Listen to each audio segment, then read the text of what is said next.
Hey everyone, welcome to my channel. I hope you're all having a fantastic day. Before we begin, please make sure to hit the subscribe button.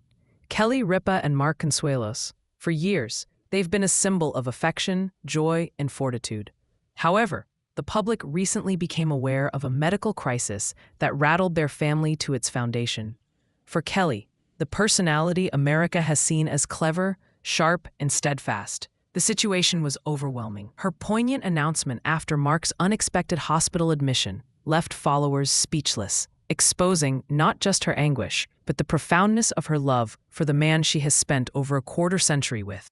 What transpired within those hospital rooms? How did Kelly muster the courage to speak publicly while her husband battled for his well-being? And what impactful message did she convey that still echoes with families everywhere? Stick around, because this is more than a tale of a medical emergency. It's a narrative of terror, devotion, and a partnership tried in ways most of us could never fathom. It should have been a typical morning, the sort of day where Kelly would go to the studio and Mark would proceed with his normal vigor. But destiny had another design. Mark abruptly collapsed in their home, sending tremors through their family. In an instant, Kelly was calling for emergency services, her voice shaking as first responders hurried to their residence. Outside, everything was serene, but within their home, chaos had erupted.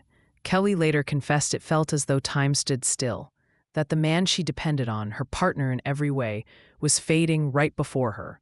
The journey in the ambulance was a haze, but Kelly's dread was perfectly clear. What if today is when everything is different?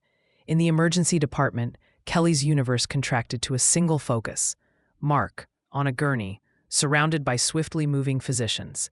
She watched, powerless, gripping her phone in one hand and murmuring prayers with the other.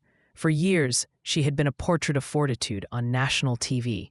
But here, far from the cameras, Kelly was simply a wife, horrified at the thought of losing her spouse. She later conceded that in those moments she felt completely helpless. Her mind went to her children, to the future they had all planned to have together, and she murmured repeatedly, "Please let him stay with me." For anyone who has ever occupied a hospital waiting area, you understand that anxiety, that quiet, that doubt, and how each second on the clock feels more burdensome than the one before. As reports of Mark's hospital stay started to circulate, followers clamored for information.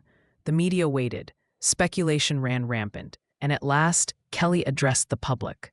Her voice broke, her eyes welled with tears, and her statement shattered the poised persona America was accustomed to. She revealed how profoundly scared she was, how delicate life seemed, and how she relied on her faith and love to endure. She expressed gratitude to the medical staff, but she also acknowledged the one reality she couldn't conceal: "I can't imagine my life without him." It was visceral, it was genuine, and it was gut-wrenching.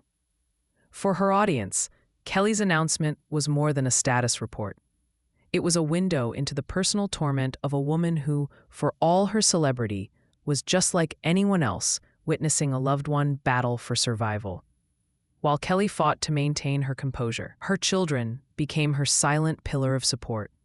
Michael, Lola, and Joaquin united, giving their mother solace while they navigated their own terror. Kelly later shared how impressed she was with her children, noting how they remained composed, sought information, and displayed a maturity well beyond their age. Yet, beneath those courageous exteriors, they were still kids who were scared of losing their dad. United, the family waited in the hospital corridors, murmuring reassurances, holding on to one another, and rejecting the despair that threatened to overwhelm them. Because at times, the only force more powerful than fear is family. Physicians then transferred Mark to the intensive care unit. For Kelly, this was the most frightening development so far. She was requested to wait outside while the medical team attended to him. Time crawled by. Each footfall in the corridor made her heart leap. Every time the ICU doors swished open, she braced for the news she feared most. In a candid confession, Kelly later admitted, "I fell apart. I couldn't maintain my composure any longer." She wept in the waiting area, her frame shaking with anguish. Her breakdown was complete, not physically, but spiritually. For a woman celebrated for her fortitude, the ICU had shattered her. But even in her brokenness, she discovered the resolve to continue praying, to continue hoping, to continue clinging to a thread of possibility.